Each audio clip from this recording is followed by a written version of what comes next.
आज के लिए योग वशिष्ठ का सूत्र है, if by perceiving that the objects of perception do not really exist, the mind is completely freed from those objects. There ensues the supreme bliss of liberation. जब ये देखा जाता है कि जो देखने की विषय वस्तु है वो सचमुच में है नहीं, तो इस दर्शन के साथ ही जो विषय वस्तु है और विषयों के प्रति जो बंधन है वो पूरी तरह समाप्त हो जाता है, मुक्त हो जाता है। और ये समझ, ये बोध, ये अवेकनिंग साधक को मुक्ति के परम आनंद में ले जाती है।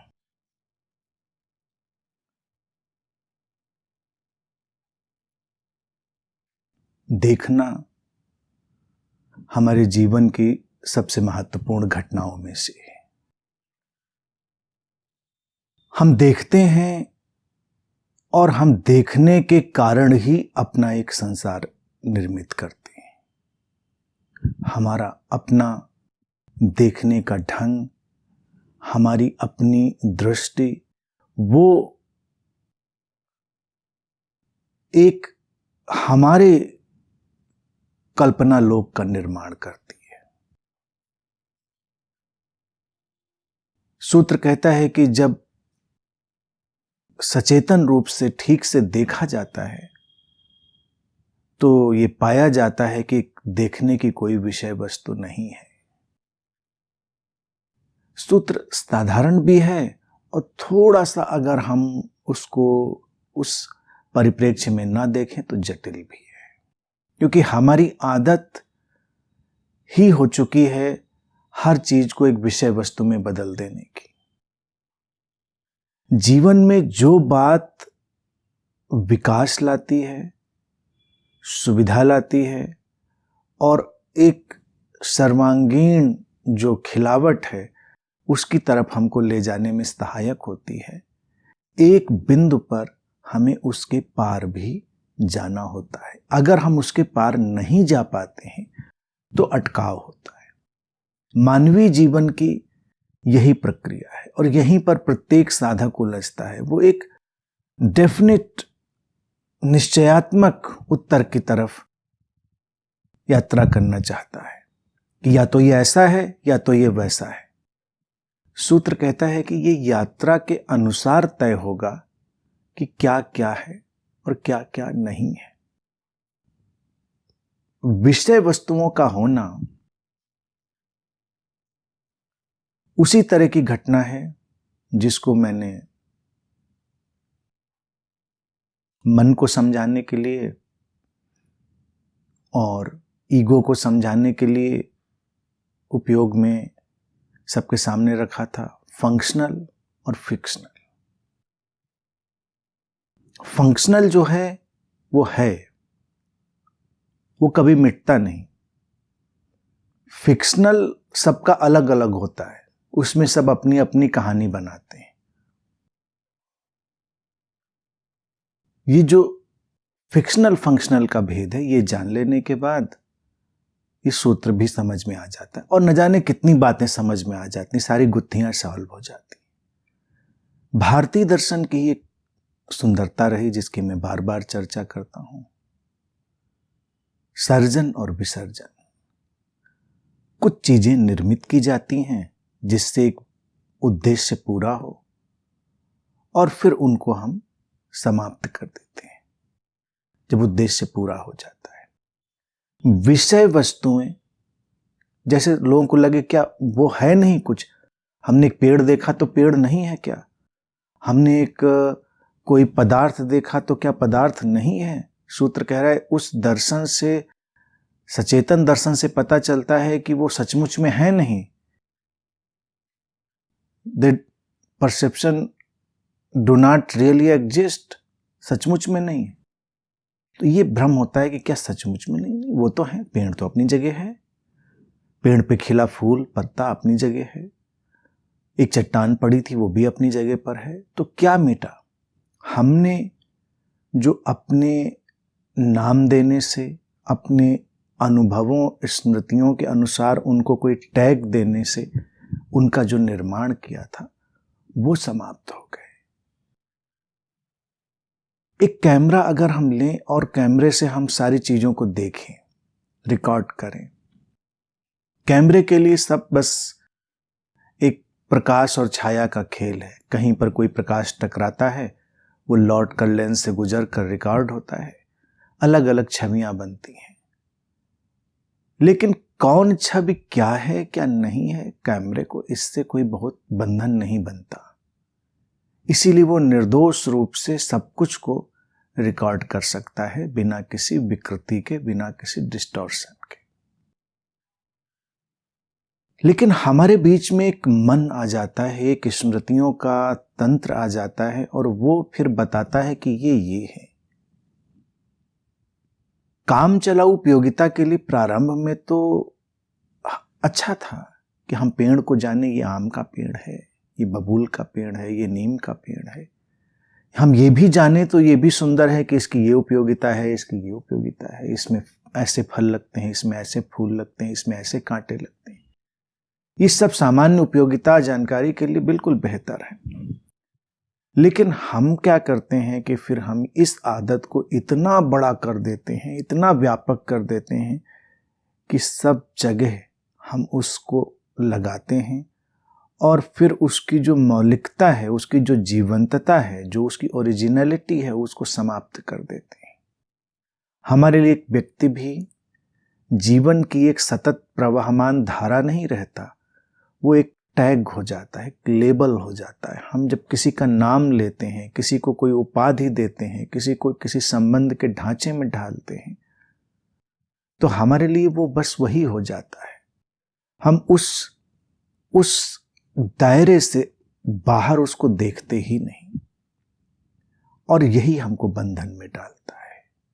सूत्र कहता है कि सचेतन दृष्टि से जब देख लिया जाता है तो पता चलता है विषय वस्तु सचमुच में नहीं है, वो समाप्त हो जाते हैं, और यही मुक्ति के परम आनंद में साधक को ले जाता है।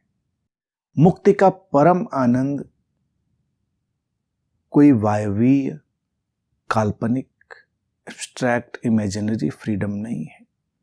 इस संसार में, इस जीवन में ही किसी भी तरह की कल्पना, आरोपण, प्रोजेक्शन, प्रक्षेपण और किसी भी तरह का नरेटिव, किसी भी तरह की आख्यान, किसी भी तरह का फिक्शन, किसी भी तरह की कहानी से मुक्त हो जाने की अवस्था है। अब हमारी दृष्टि निर्मल है, जो जैसा है उसको वैसा ही देखने में सक्षम है। कोई आरोपण नहीं, कोई प्रत्यारोपण नहीं। ये दृष्टि बहुत ही निर्मल होती है, बहुत ही रिजुविनेटिंग होती है। एक बार ये दृष्टि हमारे भीतर आ जाए तो कोई भी दृश्य, कोई भी अभिव्यक्त हो रही चीज ऐसी नहीं है जो हमको हमारे स्रोत से ना जोड़ दे।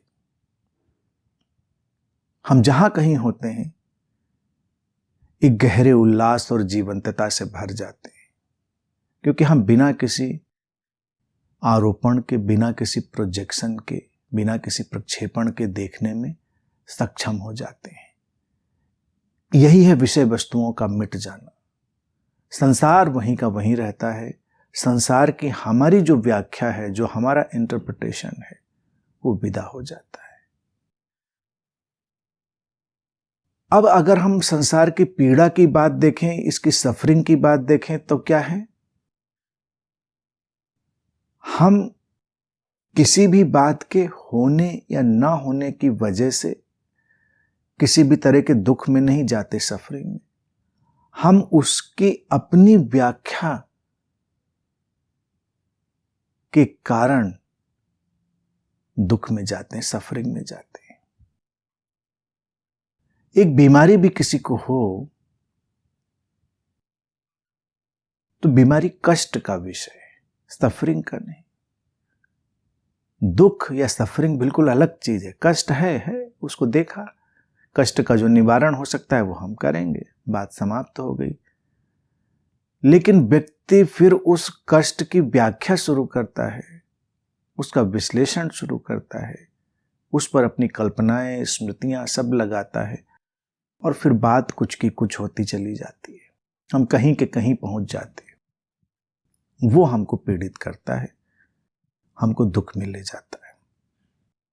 योग वशिष्ठ का इस सूत्र इसीलिए बड़े सुंदर ढंग से ये बात कहता है कि जब ऐसा घट गया है, व्यक्ति का अंतर्मन व्याख्याओं से मुक्त हो गया है, तो वो काल्पनिक विषय वस्तुओं से पूरी तरह मुक्त हो गया है, और ऐसा अंतर्मन उस साधक को परम आनंद, मुक्ति के परम आनंद की तरफ ले जाता है। क्योंकि अब कोई बंधन नहीं है। बंधन तो हमारी कल्पना के ही होते हैं, और हम अपनी कल्पनाओं के कारण ही बंधते हैं, अन्यथा हम तो मुक्त ही हैं। योग वशिष्ठ अपने पहले के सूत्र में ये बात कही आया है। तो ये बड़ा ही सुंदर घटनाक्रम है, छोटा सा, और एक तरह से ये ध्यान का एक ढंग भी है। ये सूत्र जो है, इसमें एक ध्यान विधि समाई हुई है। कमोबेश विज्ञान भैरव तंत्र में इस तरह की कोई विधि है, उसको इस सूत्र के अगर परिप्रेक्ष्य में देखें तो हम एक अभ्यास डाल सकते हैं। कभी कभी खाली बैठें और सब कुछ अपने चारों तरफ देखें, और ऐसे देखें अपनी आंखों से जैसे एक कैमरे का लेंस घूमता है। छवियों को बस बनने दें, उनको कोई नाम ना दें। आपके हाथ में पानी का गिलास है, उस गिलास का नाम ना दें, बस है, कुछ है, हम नहीं जानते। सामने दीवार पर कोई तस्वीर टंगी है, कुछ है, ऑब्जेक्ट है, कुछ रंग की लकीरें हैं, लेकिन एग्जैक्टली वो क्या है हम उसको नाम देने से बचें। लेकिन ये थोड़ा शुरुआत में कठिन होता है, क्योंकि हमारी आदत है, हमारा मन हमसे पूछता थोड़े है कि नाम दें, हम देखते हैं और नाम पढ़ने शुरू हो जाते हैं। इसीलिए तो पीड़ा है। कोई भी व्यक्ति सोच सोच कर नाम थोड़े ही देता है किसी चीज को। जब निकलता है, सड़क से भी जा रहा है, कहीं बाजार में जा रहा है, उसकी आंखें घूम रही हैं, तो वो कोई सोच नहीं रहा है, वो इतना कंडीशनिंग में उसके इनबिल्ट है कि वो उसकी निगाह पड़ रही है और सब इंटरप्रिटेशन बन रहा है, सब व्याख्या बन रही है। क्या अच्छा है, क्या बुरा है, ये भी व्याख्या बन रही है। क्या शुभ है, क्या अशुभ है, क्या उचित है, क्या अनुचित है, सब कुछ को वो देखते चले जा रहा है। और व्याख्याओं की एक स्वतः स्फूर्त मशीन उसके भीतर सक्रिय है। वो स्वतः स्फूर्त मशीन लगातार कुछ बताए चली जा रही है, और व्यक्ति पीड़ित हुआ चला जा रहा है। एक धार्मिक व्यक्ति देखिए होता है तो क्या होता है, वो शुभ अशुभ, अच्छा बुरा, पवित्र अपवित्र, इस तरह की तमाम धारणाओं और तमाम टैग्स से भर चुका होता है। और जब वो निकलता है तो अनजाने में ही सब कुछ उसको ग्रस्त करने लगता है कि ये शुभ है या शुभ है, ये पवित्र है अपवित्र है, ये ऊंचा है, ये नीचा है, ये दिव्य है या अदिव्य है। ये सोचने की आवश्यकता भी नहीं पड़ती उसको। तो एक बार 24 घंटे में कुछ समय ऐसा जरूर निकालें प्रयोग के लिए। सूत्र को अगर प्रयोग करने का मन हो तो कहीं बैठे हों, कहीं चल रहे हों, किसी भी चीज को एक तो कोई नाम ना दें, बस देखें, और नाम देने की प्रक्रिया को अपने अंदर कॉन्शियसली रोकें, क्योंकि वो तो ऑटोमेटिक चल रही, आप कॉन्शियसली रोकते हैं कि बस देख रहे हैं, छवियां गुजर रही हैं, आप उसको कोई नाम देने से बच रहे हैं। यहां पर थोड़ा एफर्ट आएगा, क्योंकि नाम देने से बचने की आपको कोशिश करनी पड़ेगी। नाम देने के साथ ही अच्छा बुरा कम ज्यादा भी होने लगेगा, तो उससे बचना पड़ेगा कि नाम जैसे ही आया वैसे ही कुछ अच्छा कुछ बुरा, कुछ कम कुछ ज्यादा, कुछ छोटा कुछ बड़ा होने लगेगा, तो उससे बचना पड़ेगा। 1 घंटे अगर हम दिन में ऐसे नेमलेस, फॉर्मलेस, तटस्थ दृष्टा के भाव में रहें, तो हम अचानक अपने स्रोत से आपूरित हो जाते हैं, वो शक्ति, वो शांति, वो सामर्थ्य, वो ऊर्जा, वो हमको पुनरुज्जीवित करने की जीवन धाराएं सब घेर लेती हैं। प्रतिदिन नींद में यही होता है। जब हम सो जाते हैं, विश्राम में चले जाते हैं, तो ये प्रोसेस ऑफ ऑटोमेटिक टैगिंग समाप्त हो जाता है। और हम जब नींद में कोई सपना देखते हैं तो उसमें सब कुछ देखते हैं और प्रायः तटस्थ बने रहते हैं। प्रायः गहरी नींद में, सुषुप्त में तो बिल्कुल ही तटस्थ हो ही जाना होता है, उसमें तो कोई विकल्प नहीं। लेकिन बहुत सारे लोग इतने कंडीशन्ड हो चुके होते हैं कि उनके सपनों में भी विषय वस्तुओं का ये भेद बना रहता है। वो सपनों में भी पीड़ित होते हैं अपनी व्याख्याओं के चलते हुए। लेकिन जब सचेतन अभ्यास करते हैं तो आप तटस्थ होकर देखना प्रारंभ कर पाते हैं थोड़ी देर के लिए। कभी आप किसी बगीचे में निकले, अपने लॉन में निकले, फूल पत्ती सब बस आपने देखा, कोई नाम नहीं दिया कि ये फला फूल है, ये फला पत्ती है, ये सूख रही है, ये ज़्यादा हरी है, ये कुछ नाम नहीं दे, बस है ऐसा, एज इट इज, जैसा है वैसा ही है। विषय वस्तुओं को अपना फिक्शनल जो कपड़ा है, वस्त्र है, वो नहीं पहनाया, अपनी कहानी का, कल्पना का। और फिर अचानक एक मुक्ति, सामने आपका कोई प्रियजन आया, उसके आते ही आप प्रयास नहीं करते, ऑटोमेटिक आप उसको ट्रांसलेट करता है आपका मन। पति पत्नी, बेटा बेटी, माँ बाप, ये वो बहुत सारी रेंज है, सब कुछ को आप तुरंत का तुरंत स्वतः स्फूर्त ढंग से रिएक्ट करता है अंतर्मन। तो इस प्रयोग को जब कर रहे हो, तो जब भी कोई प्रियजन सामने हो, तो बस एक जीवन की अभिव्यक्ति, एक शरीर मन सामने है, उसको विस्मय से, उसको कौतुक से बस देखें। क्या है, क्यों है, हम नहीं जानते। ये एक रहस्य है, एक अभिव्यक्त हुआ अभूतपूर्व रहस्य है। एक जीवित व्यक्ति कितना बड़ा रहस्य होता है, हम लोग कभी ध्यान ही नहीं देते इस बात पर। ना हो वो व्यक्ति तब पता चलता है कितना जादुई, कितना मैजिकल होता है किसी का होना, कितना मिरेकुलस होता है, चमत्कारिक होता है।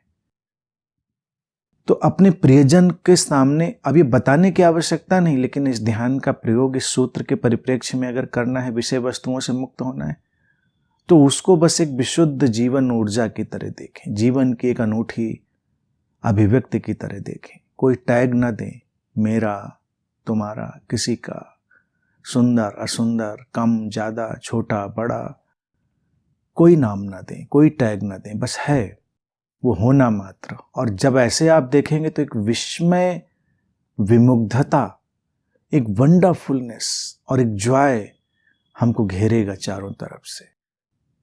ये प्रयोग की तरह से भी हम इसको इस तरह से देख सकते हैं, समझ सकते हैं। और समझ के तौर से समझ लें कि हम व्याख्याएं तो डाल ही रहे हैं, उनसे हम बच जाएं, तो समझ की तरह से हम मुक्त हो सकते हैं। ऐसे सूत्र जितने सरल हैं उतने ही क्रांतिकारी और रूपांतरणकारी हैं, चमत्कारिक हैं।